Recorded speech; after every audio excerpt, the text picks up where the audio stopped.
Bu sözümü yadda saxlayın.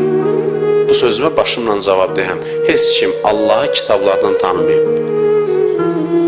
Kitablar Allahı tanıtmaq gücündə deyil.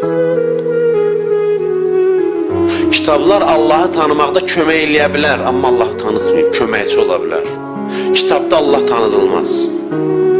Elm yaxşı şeydir, nəzəriyyə, öyrənmək, əməl. Amma prosesdir, elm özü birbaşa Allahı tanıtmır. Allahı tanımaq üçün onunla rabitədə olmalısan, daimi əlaqədə. Daimi əlaqədə. Kim Allahı tanıyıbsa, həyatın içindən tanıyıb, həyatın mətnindən tanıyıb, həyat Allahı tanıtdırır. Bu Allah hər birimizin həyatında hər an sözünü yaddan çıxartmayın. Hər an bizimlə danışmaqdadır. Biz fikir vermirik sadəcə.